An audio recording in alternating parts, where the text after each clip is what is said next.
Hello and नमस्कार दोस्तों, मेरा नाम है अनुभव। आप देख रहे हैं यूनिक एप्साइट्स और आज की इस वीडियो के अंदर हम वेब टेक्नोलॉजी के यूनिट नंबर 2 जिसका नाम है वेब पेज डिज़ाइनिंग की क्विक रिवीजन करने वाले हैं। तो चलिए बिना किसी देरी के शुरू करते हैं।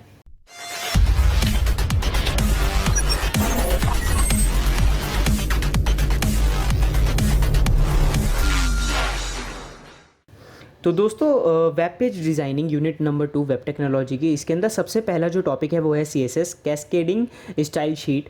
ये क्या होता है? ये डिफ़ाइन करता है स्टाइल को और जो वेब पेजेस होते हैं उनको बहुत ज़्यादा अट्रैक्टिव बनाता है। ठीक है, ये faster download of web pages, जो वेब पेजेस होते हैं उनको जल्दी से डाउनलोड करने में भी हेल्प करता है और जो उनकी विजुअल अपीयरेंस होती है, मतलब देखने में जो अच्छा लगता है हमें, उसको इंक्रीज़ करता है, मतलब आँखों को सुटेबल लगता है। जो यूज़र होता है उसको यूज़र एक्सपीरियंस अच्छा देता है।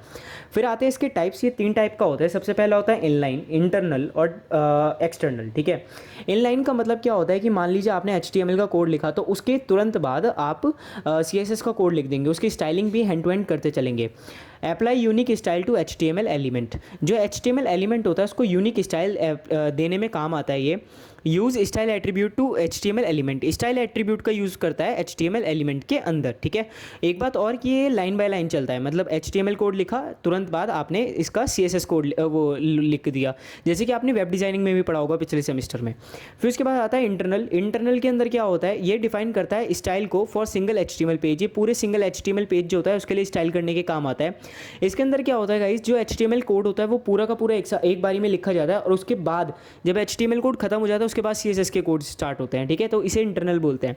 फिर आता है डिफाइंड इन हेड सेक्शन। जो हेड सेक्शन होता है उसके अंदर भी डिफाइन कर सकते हैं और जो स्टाइल सेक्शन होता है उसके अंदर इसके अंदर कर सकते हैं। ठीक है, फिर आता है एक्सटर्नल।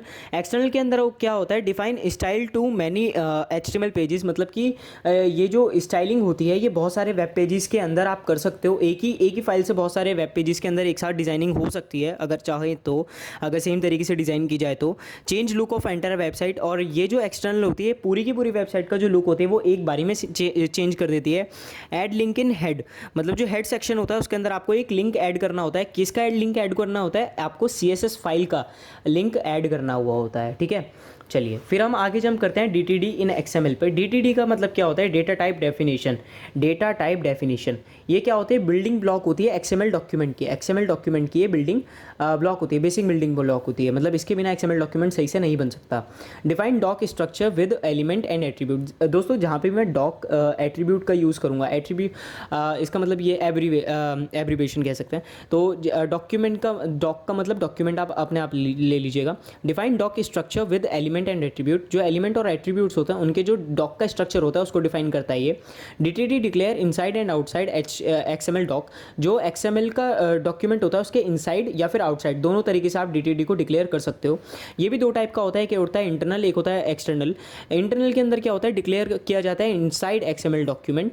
फिर उसके बाद जो रैप्ड होता है डॉक्यूमेंट, इसको जो है ना हमें रैप करना होता है डॉक्यूमेंट टाइप के अंदर विद सिंटेक्स। क्या होता है इसका? ये डॉक टाइप रूट एलिमेंट ये सब सेम रहेगा। उसके बाद एलिमेंट डिक्लेरेशन और उसके बाद क्लोज। ठीक है, एक्सटर्नल DTD के अंदर क्या होता है? ये डिक्लेयर किया जाता है आउटसाइड XML डॉक्यूमेंट और ये रैप किया जाता है डॉक्यूमेंट टाइप विद सिंटेक्स। इसका सिंटेक्स क्या होता है? डॉक टाइप सेम है यहाँ तक सेम रहेगा, ये दोनों में सेम रहेगा यहाँ तक। और ये जो एलिमेंट डिक्लेरेशन है इसकी जगह आ जाएगा सिस्टम और फाइल का नाम। ठीक है, चलिए फिर उसके बाद हम देखते हैं XML को। XML क्या होता है? XML की फुल फॉर्म होती है extensible markup language. Extensible markup language ये डॉक्यूमेंट कंटेन स्ट्रक्चर्ड इन्फो। जो स्ट्रक्चर्ड इन्फॉर्मेशन होती है वो अपने अंदर ये कंटेन करता है। Made up of storage entities called entities नहीं आएगा यहाँ पर। Made up of storage called entities, ये स्टोरेज का बना होता है जिसे हम एंटिटीज़ बोलते हैं। कंटेन पार्स्ड एंड अनपार्स्ड डेटा, ये पार्स्ड डेटा या फिर अनपार्स्ड डेटा दोनों को ही अपने अंदर कैरी रखता है। फिर आता है सिग्निफिकेंस। इस XML डॉक्यूमेंट की सिग्निफिकेंस क्या क्या होता है? सबसे पहला होता है सिंपल सिंटैक्स। इसका सिंपल सिंटैक्स होता है, अनएम्बिगियस स्ट्रक्चर होता है। ठीक है, अनएम्बिगियस स्ट्रक्चर होता है इसका। XML is easy to read and parse. जो XML होता है वो ईजी होता है रीड करने के लिए और पार्स करने के लिए। Combined with style sheet to create format documents. जो इसको कंबाइन किया जाता है स्टाइल शीट के अंदर सो दैट हम फॉर्मेट डॉक्यूमेंट्स को क्रिएट कर सकें। फिर उसके बाद आता है guys difference between XML and HTML। तो XML क्या होता है, ये डिस्क्राइब करता है डेटा, व्हाट डेटा, मतलब कि ये डिस्क्राइब करता है डेटा को और फोकस करता है किस चीज़ पे, व्हाट डेटा, मतलब हम क्या डेटा इनपुट कर रहे हैं। फिर आते हैं हम HTML पे। तो HTML के अंदर क्या होता है, design to display data and focus on how to look like, मतलब कि ये डिज़ाइन किया जाता है डिस्प्ले करने के लिए डेटा को, और ये फोकस करता है कि डेटा हमारा दिखना कैसा चाहिए, ठीक है। टैग्स नॉट प्री डिफाइंड, इसके अंदर प्री डिफाइंड टैग्स नहीं होते हैं, लेकिन इसके अंदर प्री डिफाइंड टैग्स होते हैं। ये जो डेटा स्टोर करता है वो सेपरेट XML फाइल के अंदर करता है, लेकिन ये HTML टैग के अंदर ही करता है। फिर आता है डिस्क्राइब इन्फॉर्मेशन, ये इन्फॉर्मेशन को बताता है और ये इन्फॉर्मेशन को दिखाता है, ठीक है। तो ये था difference between XML and HTML। फिर हम जम करते हैं XML स्कीमा के ऊपर कि XML स्कीमा क्या होती है। तो सबसे पहले ये ऑल्टरनेटिव होता है DTD के। DTD की फुल फॉर्म क्या थी, DTD की फुल फॉर्म थी डेटा टाइप डेफिनेशन, और यहाँ पे क्या है, ये ऑल्टरनेटिव होता है DTD का। और goal is defined to build XML doc, goal is defined to build XML doc. ये इसका काम क्या होता है, गोल क्या होता है कि ये XML डॉक्यूमेंट को बनाएगा। XSD का मतलब क्या होता है, इसे आप XSD भी बोल सकते हो, XML स्कीमा डेफिनेशन, ठीक है। XML स्कीमा डेफिनेशन, ठीक है। Define element, attribute, child elements etcetera, ये डिफाइन करता है एलिमेंट, एट्रीब्यूट्स को, चाइल्ड एलिमेंट्स को और एक्सेट्रा, ठीक है। डिफाइन स्ट्रक्चर एंड कंटेंट, ये डिफाइन करता है स्ट्रक्चर और कंटेंट को डेटा के।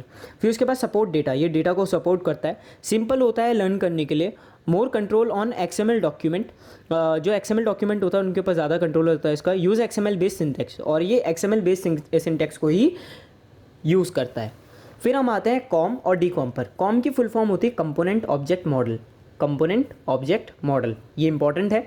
ये सारी की सारी चीज़ें जो दोस्तों मैं आपको बता रहा हूँ ये सारी की सारी इंपॉर्टेंट है, लेकिन ये थियोरेटिकल है।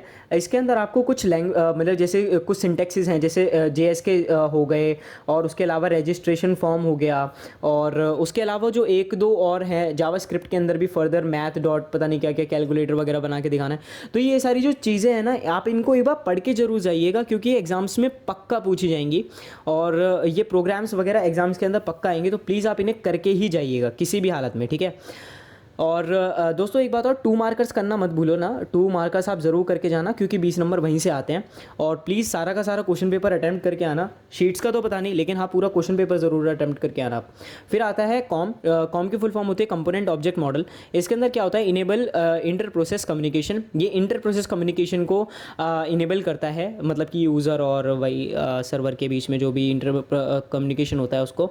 Foundation for high level software services, जो हाई लेवल सॉफ्टवेयर सर्विसेज होती है उसकी फाउंडेशन होती है, नींव होती है ये, ठीक है। एग्जीक्यूटिंग क्लाइंट साइड एनवायरनमेंट, जो क्लाइंट साइड एनवायरनमेंट होता है उस तरफ ये एग्जीक्यूट की जाती है। Require installation on machine where it is used, और इसको इंस्टॉल करना पड़ता है। ये ऐसा नहीं है कि इंस्टॉल्ड ही आता है पहले से, नहीं ऐसा नहीं है, इसे इंस्टॉल करना पड़ता है जिस मशीन के ऊपर आप इसे यूज़ करना चाहते हो। ये अलाउ करता है रीयूज़ ऑफ ऑब्जेक्ट्स, जो भी आप ऑब्जेक्ट्स हैं उनका रीयूज़ आप कर सकते हो। फिर आता है डीकॉम के अंदर क्या होता है, डिस्ट्रीब्यूटेड, बस कंपोनेंट ऑब्जेक्ट मॉडल के आगे डिस्ट्रीब्यूटेड लगा दो, डीकॉम बन जाएगा। फिर उसके बाद यहाँ पे क्या होता है, provide interface allowing client and server to communicate with in same computer. इसके अंदर क्या होता है, इसके अंदर तो डिफरेंट कंप्यूटर्स हैं, और इसके अंदर क्या है, सेम कंप्यूटर्स हैं, ठीक है, कीवर्ड सेम कंप्यूटर्स हैं। क्लाइंट और सर्वर जो है वो कम्युनिकेट करते हैं बिटवीन द सेम कंप्यूटर्स। इसके अंदर क्या है, एग्जीक्यूटेड इन सर्वर साइड, ये क्लाइंट साइड होता था, ये सर्वर साइड होता था। दोस्तों हैंड टू हैंड ना आप डिफरेंसेस भी देखते जाना, क्योंकि क्वेश्चन इस तरीके से भी आ सकता है, give the difference between com and D com. तो आप इन्हीं पॉइंट्स को यूज़ करके आप अपने डिफरेंसेस बना सकते हैं। तो ये क्लाइंट साइड एनवायरनमेंट में ये काम करता है, और ये सर्वर साइड में करता है। और ये request install on same network, ये क्या करता था, सेम मशीन के ऊपर करता था, लेकिन ये सेम नेटवर्क के ऊपर करता है, ठीक है। मतलब नेटवर्क के ऊपर इंस्टॉल कर दो, जितने भी डिवाइसेस उससे कनेक्ट होंगे सबके सब एक साथ हो जाएगा। लेकिन इसके अंदर क्या था, डिफरेंट कंप्यूटर्स अगर आप यूज़ करें तो डिफरेंट कंप्यूटर्स के अंदर भी आपको इंस्टॉल करना पड़ेगा। एडवांटेजेस डिसएडवांटेजेस में भी लिख सकते हो अगर आप ये क्वेश्चन आ जाए तो। फिर उसके बाद do not allow reuse of objects, ये रीयूज़ ऑफ ऑब्जेक्ट्स अलाउ करता था, लेकिन ये रीयूज़ ऑफ ऑब्जेक्ट्स अलाउ नहीं करता। तो दोस्तों ये था यूनिट नंबर 2 का क्विक रिवीजन, और साथ ही साथ प्लीज़ हमारे चैनल को सब्सक्राइब कर दो, बेल आइकन को ज़रूर दबा देना जो भी नई वीडियो आएगी उसके नोटिफिकेशन के लिए। और दोस्तों प्लीज़ मुझे कमेंट सेक्शन में बताओ कि कोई डाउट है, कोई चीज़ मैंने छोड़ी है तो प्लीज़ मुझे बताइए, मैं पूरी कोशिश करूँगा इसे जल्द से जल्द कवर करने की। और प्लीज़ कमेंट सेक्शन में ये ज़रूर बताइएगा कि आपको नेक्स्ट वीडियो किस टॉपिक पे चाहिए। तो हम मिलते हैं नेक्स्ट वीडियो में, जब तक के लिए जय हिंद जय भारत। प्लीज़ दोस्तों सब्सक्राइब करना मत भूलना, और बेल आइकन को ज़रूर दबा देना। तो हम मिलते हैं नेक्स्ट वीडियो में। Thanks for watching unique websites.